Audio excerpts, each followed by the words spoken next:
O crime da hipnose. Esquisito. Outrora se combatia a afirmação de que a hipnose pudesse realmente existir, encontrando-se muitos médicos à frente de todos. Chegavam a ponto de chamar a hipnose de trapaça e fraude, conforme pouco antes já haviam feito com o magnetismo terapêutico, que hoje se tornou uma fonte de bênçãos para muitos. Os que o praticavam eram atacados violentamente, sendo chamados de charlatães e trapaceiros. Hoje, por sua vez, são justamente os médicos que, em grande parte, se apropriaram da hipnose. Aquilo que outrora acusavam com as mais violentas expressões, hoje em dia defendem. Isso pode ser julgado por dois lados. Quem examinar de modo bem objetivo a luta encarniçada daquele tempo, não poderá deixar hoje de reprimir naturalmente um sorriso quando novamente tem de observar como os fervorosos adversários de outrora procuram agora, com maior fervor ainda, aplicar a hipnose por eles tão desdenhada.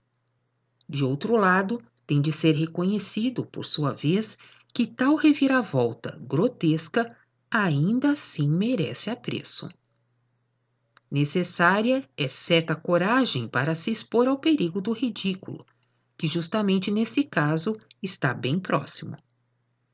Deve-se reconhecer nisso a sinceridade que realmente deseja ser útil à humanidade e, por esse motivo, não recua assustada, mesmo se expondo a tal perigo. Lamentável é apenas que não se aproveitasse a lição para o futuro, tornando-se todos mais precavidos no critério e, digamos tranquilamente, nas hostilizações, quando se trata de coisas que pertencem ao mesmo campo em que a hipnose se encontra. Infelizmente, se procede novamente hoje em muitos outros setores desse mesmo domínio de modo idêntico, apesar de todas as experiências, e quase ainda pior. Não obstante, o mesmo espetáculo terá por fim de se repetir, que, sem transição e com fervor, repentinamente se lute por algo que até então se procurava negar tão tenazmente. Mais ainda, que se procure ter somente nas próprias mãos para execução, tantas coisas e por todos os meios inescrupulosamente, cujas pesquisas e descobertas foram inicialmente, de modo cauteloso e sob contínuo combate, deixada para os outros, na maioria, aos assim chamados leigos. Se isso, então, ainda pode ser designado como um mérito ou uma ação corajosa, resta saber. É muito mais provável, pelo contrário, que essas eternas repetições também possam colocar sob um outro aspecto as ações já mencionadas como mérito. Até aí, o resultado de uma análise superficial. Muito mais crítico, contudo, torna-se quando se conhecem direito os efeitos das aplicações da hipnose. Que a existência da hipnose finalmente tem encontrado reconhecimento e confirmação, cessando assim os ataques cheios de loquacidade da ciência que, segundo a experiência atual, revelam apenas ignorância, é bom.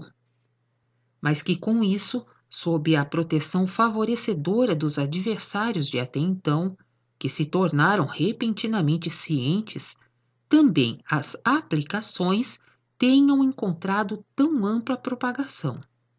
Prova que os tais entendidos se acham muito mais longe do legítimo reconhecimento do que os tão difamados leigos que inicialmente pesquisavam. É abalador saber que desgraça assim se origina do fato de milhares se entregarem hoje, confiantes, às mãos chamadas convocadas, a fim de se submeterem voluntariamente a uma hipnose, de serem persuadidos a isso, ou, o que é mais condenável, sem o seu conhecimento serem forçados a tanto. Mesmo que tudo ocorra com as melhores intenções de com isso querer fazer algo de bom, não altera em nada os incomensuráveis danos que tais práticas provocam em qualquer caso. Mãos convocadas não são as que utilizam a hipnose. Convocado somente pode ser aquele que for totalmente versado no campo a que pertence tudo aquilo que utiliza. No caso da hipnose, seria o campo de matéria fina. E quem conhece realmente esse campo, sem que presunçosamente apenas o imagine, jamais utilizará a hipnose enquanto quiser o melhor para o seu próximo, a não ser que tencione prejudicá-lo pesadamente com pleno conhecimento. Consequentemente, peca-se por toda a parte onde a hipnose chega a ser praticada, não importando tratar-se de leigos ou não. Quanto a isso, não existe uma única exceção.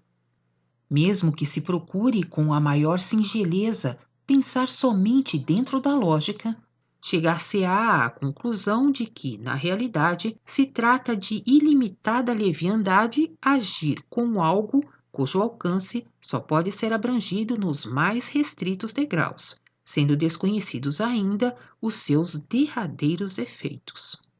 Se tal leviandade nos assuntos de bem e de mal do próximo não só acarrete danos à respectiva pessoa da experiência, mas recaia também a responsabilidade duplamente pesada sobre o praticante, isso não proporciona tranquilização.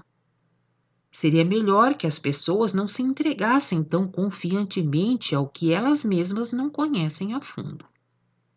Se isso se processa sem a vontade ou o conhecimento das mesmas, semelhante procedimento vem a equivaler a um legítimo crime, mesmo que executado por mãos chamadas convocadas. Uma vez que não é de se supor que todos os que trabalham com a hipnose tenham o intento de prejudicar o próximo, resta apenas constatar o fato de que eles ignoram totalmente a natureza da hipnose, achando-se completamente sem compreensão com relação às consequências de sua própria atividade. Quanto a isso, não existe a menor dúvida, pois apenas uma coisa ou outra entra em cogitação. Portanto, resta somente a incompreensão. Se uma pessoa utiliza a hipnose em seu próximo, prende com isso seu espírito. Esse atamento em si é um delito espiritual ou um crime. Não elimina a culpa se a hipnose for utilizada com a finalidade de cura de uma doença do corpo ou como meio para uma melhora psíquica. Tampouco pode ser apresentado como defesa o fato de que, com as alterações psíquicas conseguidas para o bem, igualmente o querer do submetido tenha melhorado, de modo que a pessoa tratada pela hipnose tenha oferido proveitos com isso. Viver e agir em tal crença é uma autoilusão, porque somente aquilo que um espírito empreende por vontade inteiramente livre e ininfluenciada pode trazer-lhe os proveitos de que necessita para uma real ascensão. Tudo mais são exterioridades que apenas passageiramente lhe podem ministrar aparente proveito ou dano. Cada atamento do espírito, seja qual for a finalidade de sua realização, constitui um embargo absoluto na possibilidade do progresso indispensável, sem levar em consideração que um tal atamento acarreta muito mais perigos do que vantagens. Um espírito assim atado se acha não só acessível à influência do hipnotizador, mas sim, até certo ponto, não obstante uma eventual proibição por parte do hipnotizador, fica também exposto, indefeso, a outras influências da matéria fina, visto faltar-lhe, devido ao atamento, a proteção tão necessária, a qual unicamente pode oferecer a liberdade absoluta de ação. O fato de os seres humanos nada notarem dessas lutas contínuas, dos ataques e da própria defesa, eficientes ou vãs, não exclui a vitalidade do mundo de matéria fina e a cooperação deles mesmos. Cada um que seja submetido a uma hipnose eficiente ficou, portanto, impedido mais ou menos fortemente no progresso real de seu núcleo mais profundo. As circunstâncias exteriores, tenham elas se apresentado mais desfavoráveis ainda, ou aparente e passageiramente benéficas, só representam um papel secundário. Portanto, não devem também ser determinantes para um julgamento. Em todo caso, o espírito tem de permanecer livre, porque, afinal de contas, se trata única e exclusivamente dele. Supondo-se que tenha ocorrido uma visível melhora exterior, no que se apoiam sobremaneira quantos praticam a hipnose, nem com isso a pessoa em questão lucrou algo realmente. Seu espírito atado não consegue agir com a mesma vitalidade criadora no mundo de matéria fina, como um espírito inteiramente livre. As criações de matéria fina, originadas de sua vontade tolhida ou forçada, são fracas, por serem formadas de segunda mão, e logo murcham no mundo de matéria fina. Por essa razão, sua vontade tornada melhor não lhe pode trazer aquele proveito na reciprocidade que infalivelmente é de se esperar nos atos criadores do espírito livre. De modo idêntico, naturalmente, também ocorre quando um espírito atado deseja e executa males a mando de seu hipnotizador. Estes, pela fragilidade das ações criadoras de matéria fina, desaparecerão logo, apesar das más ações de matéria grosseira, ou serão absorvidos por outras espécies iguais, de maneira que uma reciprocidade de matéria fina nem se pode dar, do que resulta, de fato, para a pessoa assim forçada, uma responsabilidade terrena, não, porém, uma responsabilidade espiritual. Identicamente ao processo, tratando-se de loucos. Através disso, vemos mais uma vez a justiça sem lacunas do Criador, que se efetua no mundo de matéria fina através das leis vivas, inatingíveis em sua perfeição. Uma pessoa assim forçada, apesar das más práticas devido à vontade alheia, não poderá ser atingida por nenhuma culpa, tampouco por nenhuma bênção, porque seus melhores feitos foram executados mercê da vontade de outrem, nos quais ela não participa como eu autônomo. Acontece, porém, algo diferente. O atamento forçado do espírito por meio da hipnose prende concomitantemente o hipnotizador à sua vítima, como que com cadeias fortíssimas, e não o libertam enquanto não tiver auxiliado a pessoa violentamente embargada em seu próprio livre desenvolvimento a progredir ao ponto que devia ter alcançado, se ele não tivesse realizado aquele atamento. Terá de ir, depois de sua morte terrena, até lá onde for o espírito por ele atado, mesmo que seja até as profundezas mais baixas. O que, portanto, espera tais seres humanos que muito se ocupam com a prática da hipnose é fácil de se imaginar.